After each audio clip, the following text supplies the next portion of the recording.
Take a break from your busy schedule and join Harold Sala for Guidelines, a 5-minute commentary on living. Your bank's cash machine has gone berserk, giving out 20s as if they were 5s, yet your receipt shows no sign of overpayment. You immediately know something is wrong. You ask for a withdrawal of $100, but it gave you $400. So what do?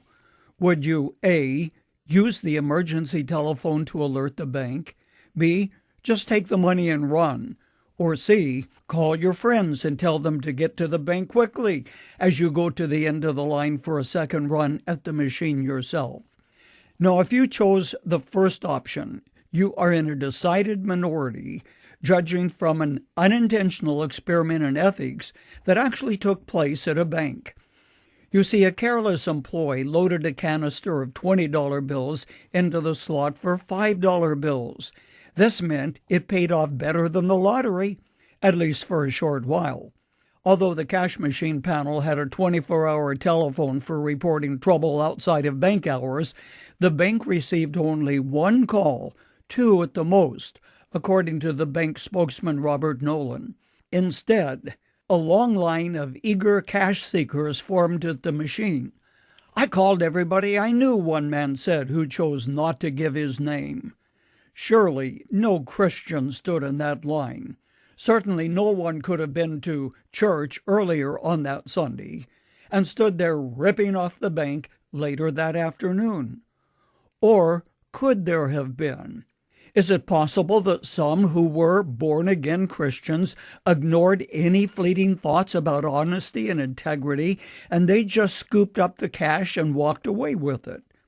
How deep does the Christian commitment to ethics and honesty go when there is something to be had for nothing, or apparently so? A survey has found that there is little difference in the behavior of born-again Christians before and after their conversion experiences. As reported by a Christian news agency, the study found that behavior in each of 3 major categories: use of illegal drugs, driving while intoxicated, and marital infidelity actually deteriorated after the born-again experience for many people. A spokesman for the survey said, "We've reached a point where there is little or no correlation between what we say and what we do. Accountability is lacking, confrontation is lacking, and we are marketing salvation in such a way that real discipleship is simply not occurring."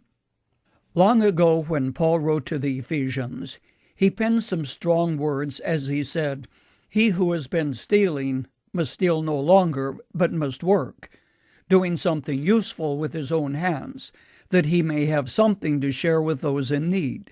From what Paul wrote, it was obvious that those who had placed their faith in Jesus Christ hadn't been much concerned about honesty, but Paul had to remind them that their commitment to Jesus Christ carried with it a commitment to honesty as well. Now, before we're too hard on those who stood in line to get a payoff at a ratio of 4-to-1, perhaps it would be wise to ask, do you tell the grocery clerk who gives you too much change? Or do you think, if the person doesn't have enough sense to give me back too much money, that's their tough luck, not mine? Is honesty a commitment or a comment? In case you're wondering if they got away with it, the answer is no. The bank said they would be able to tell who had withdrawn money. Well, Scripture says, be sure your sin will find you out.